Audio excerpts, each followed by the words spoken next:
가성비 가구의 끝판왕 이케아가 한국에 진출한 지 벌써 10년이 되었다고 하죠. 그 어떤 국내 업체도 선보이지 못했던 이런 초대형 매장을 앞세워서 한국의 가구 시장 전체를 씹어먹을 기세였던 이케아. 그런데 가장 최근 이케아의 실적이 정말로 충격적인데요. 이케아 코리아의 영업이익은 반토막, 반의 반토막도 아니고 무려 10분의 1 수준으로 폭삭 줄어들고 말았습니다. 그런 이쯤에서 그냥 이케아만 못한 게 아니라 가구 시장 전체가 하락세 아니었나 해서 찾아보았더니 2023년 하반기 들어서 온라인 쇼핑상의 가구 상품들은 아주 잘 팔리고 있고요. 국내 가구 3사 역시 매출이 순항 중에 있습니다. 가구 산업에서 유독 이케아만 어려움에 빠져있는 모습을 보이고 있는데, 최근엔 돌파구로 삼았던 신기점 오픈까지 연기되고 있고 전격적인 가격 인하 정책을 시행해봤지만 효과가 마땅치 않았다고 합니다. 잘 나가는 줄만 알았던 이케아에게 어떤 일이 있었을까요? 흑우와 함께 빠르게 알아보겠습니다. 자, 반갑습니다. 흑우입니다. 오늘은 10년 전 한국 가구업계 전체를 뒤흔들어 놓았던 주인공 이케아 코리아에 대해서 이야기하려고 하는데요. 처음 이케아 코리아가 들어왔을 땐 가구를 판매하는 방식이 한국인들에게 정말로 특이하게 다가왔죠. 그 전까지 우리 한국인들에게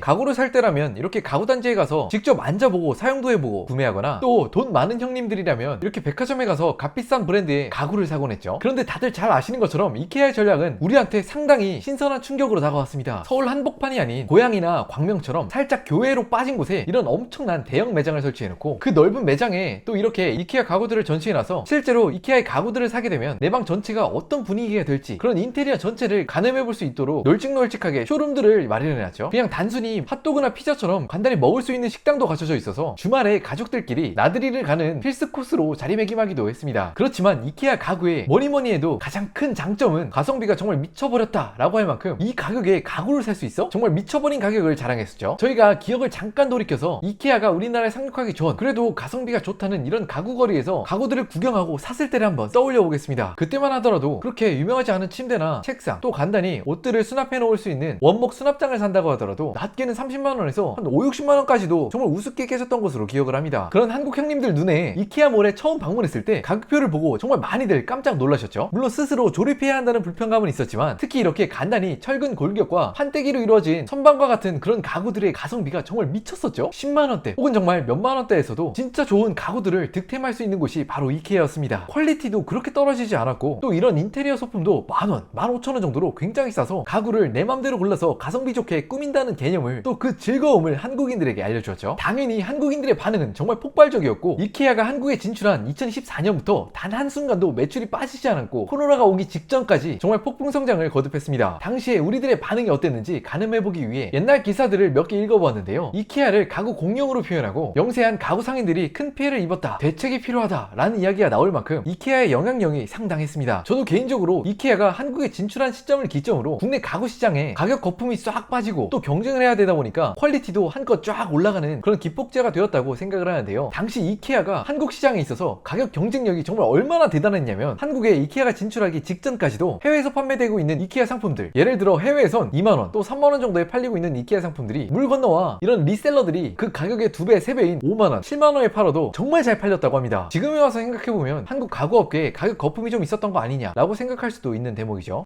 정말 회사에 있어서 열을 불 곳은 없죠. 가성비로 똘똘 무장했던 이케아의 천하도 오래가진 못했습니다. 코로나 시기까지만 하더라도 사람들이 밖에서 활동을 잘 못하고 집안에 있는 물품들을 꾸미는데 큰 관심을 두었던 2021년까지는 실적을 어느 정도 유지했지만, 그 직후부터 이케아의 실적은 완전히 추락하기 시작했습니다. 무려 영업이익이 마이너스 25%, 마이너스 88%라는 도저히 믿겨지지 않는 하락폭을 보이고 있죠. 심지어 23회계년도에는 위기를 감지한 이케아가 대대적으로 할인 정책을 시행했는데도 이런 성적표가 나왔다는 것이 상당히 충격적이었습니다. 와씨, 가성비가 답이 아니었어? 같은 시각 한때 이케아의 진출에 벌벌 떨었던 한국 가구 빅3는 아직도 상당히 괜찮은 실적을 내고 있죠. 한국에선 정말 승승장구하던 이케아의 경영진들은 아니 몇 년 전까지만 해도 우리 상품들 가성비 좋다고 진짜 좋아했잖아, 한국 형들 도대체 무슨 일이야? 라는 생각에 정말 어안이 벙벙할 것 같은데, 많은 분들은 이렇게 이케아가 급속도로 몰락하는 이유를 한국 가구 시장의 트렌드가 빠르게 변하고 있는데 그것을 미처 따라가지 못했기 때문이다 라고 이야기하고 있죠. 이케아 가구점을 한 번이라도 가보신 분은 이케아 쇼핑몰에 이렇게 넓은 쇼룸 안에 여러가지 가구들이 착착착 마치 하나의 표준적인 가정집 모습을 보는 것만 같습니다. 아마 최소한 4인 가족의 가정집을 상정하고 이렇게 배열해 놓았을 텐데, 이케아 측 생각도 나름 일리가 있죠. 보다 좁은 공간에 이렇게 답답하게 가구들을 배치해 놓으면 구경하는 사람 입장에서도 그렇게 사고 싶은 마음이 들지 않을 것 같다, 안 그래요? 그런데 이케아가 한국에 진출하면서 세웠던 전략이 그때는 맞지만 이제는 완전히 틀리게 변한다는 것을 알지 못했습니다. 사실 저희도 몰랐죠. 아니 10년 전만 하더라도 600만, 700만 하던 1인 가구 숫자가 고작 10년 만에 40%가 늘어서 900만, 1000만이 될 줄은 누가 알았겠어요? 남자는 한국 나이 기준으로 35살이 돼도 결혼하지 않는 나라, 40대 미혼율이 30% 가까이 육박하는 나라, 또 결혼을 해도 애는 절대로 쉽게 안 낳는 나라, 그런 한국에서 이런 크기의 쇼룸은 오히려 대저택의 모습이고 30대 중반, 후반까지도 이런 모습으로 살고 있는 우리네 모습과는 상당히 동떨어진 모습이기 때문에 이케아가 다른 가구점과 완전히 차별화되고 또 자랑하는 공장형 쇼핑몰의 널찍널찍한 쇼룸, 그런 강점이 10년 전보다 확 떨어질 수밖에 없게 된 셈입니다. 2025년 한국은 그야말로 1인 가구 시대에 살고 있기 때문이죠. 또 한편으로 이케아에게 정말 큰 타격을 주었던 것은 한국 소비자들의 기상천외한 소비 트렌드 변화입니다. 우리 주변의 친구가 이케아라는 브랜드에서 가구를 샀다고 하면 어떤 생각이 드시나요? 가성비 좋은 가구 잘 샀겠구나, 한 1, 2년 재밌고 또 맛있게 쓸 가구 잘 샀겠구나, 그런 인식이 떠오르는 것 같습니다. 문제는 한국인들이 적어도 가구를 구매할 때 있어서는 가성비라는 마케팅 포인트에 점점 더 열광하지 않는 모습을 보여주고 있다고 합니다. 아니, 가성비가 아니면 도대체 뭘 사? 라는 생각이 드실 수 있는데 그 주인공은 바로 8천만원짜리도 없어서 못 산다, 수천만원대의 카페트가 인기다. 네, 맞습니다. 한국인들이 꽂히고 달려가고 있는 곳은 바로 럭셔리 가구죠. 이케아의 매출과 영업이익이 이렇게 속수무책으로 꺾이고 있는 바로 이 순간에 백화점 가구 매장에선 무려 수천만원대의 고가 카펫이 날개도 진 듯 팔리고 있고, 또 최고가 라인의 침대 매출이 1년 전 대비 무려 50%가 늘었다고 합니다. 가구 평균 시장 성장률을 한참 웃도는 수치라고 하죠. 기능성이 있는 침대뿐만 아니라 각종 인테리어 소품들, 또 최고급 가구 매출들이 불티나게 뛰고 있다고 하는데요. 그럼 이쯤에서 이런 궁금증이 들죠. 아니, 100번 양보해서 침대 좋은 거 사는 건 이해하겠어, 잘 자는 건 진짜 중요하니까, 아니 무슨 카펫 같은 인테리어 소품마저 몇 천만원짜리 그렇게 사? 이건 사실 너무 어려운 질문은 아니죠. 유럽 전체를 다 합친 것보다 더 많이 사는 민족, 전 세계에서 최고가에 팔고 있는 샤넬백을 사기 위해서 추운 겨울날 아침부터 기다리는 민족, 그렇게 남한테 보여지는 우리의 모습이 정말로 중요한 민족이기 때문에 또 손님분들을 초대할 때 나 이만큼 사러 라며 보여줄 수 있는 가구나 인테리어 소품 등에도 큰 돈을 쓰는 게 아닌가 싶기도 합니다. 이렇게 생각하실 수도 있죠. 야, 흑우야, 너 병신이야? 차나 가방은 남들한테 바로 보일 수가 있잖아. 근데 가구나 인테리어를 어떻게 보여준다고 남들 눈을 의식해서 그런 초고가 라인을 턱턱 사겠어? 물론 자기 만족도 있으시겠지만 유독 최근 몇 년 들어서 초고가 가구들이 팔리는 이유 중 하나, 집 내부도 간편하게 보여줄 수 있게 돼버린 SNS의 영향이 크지 않나 개인적으로 생각하는데요. 이를 단적으로 보여주는 게 바로 오늘의 집의 성장이죠. 이제는 집 안에 가구나 인테리어 소품들을 사고 팔 수 있는 커머스 업체로 자리 잡은 오늘의 집은 다른 커머스 업체들과는 상당히 다르게 딱 메인 화면에 들어가면 상품이 놓여져 있기보다는 이렇게 정말 세련되고 때론 럭셔리한 집안의 멋진 모습들을 보고 또 다른 사람한테 자랑하고 또 나도 그걸 따라서 꾸밀 수 있는 그런 SNS와 커머스가 결합된 플랫폼으로 소비자들의 마음을 사로잡았죠. 정말 SNS 위력의 무서움을 느끼는 게 불과 몇 년 전인 2018년 약 72억의 매출을 내던 오늘의 집은 불과 5년 만에 30배 이상의 성장을 이뤄냈죠. 와, 흑우형, 이 스타트업 성장 개쩐다, 이런 회사의 주식 사야지, 안 그래? 이 그래프만 보고 이렇게 생각하실 수 있겠지만 저도 궁금해서 영업이익을 살펴보니 100억 적자, 380억 적자, 500억 적자.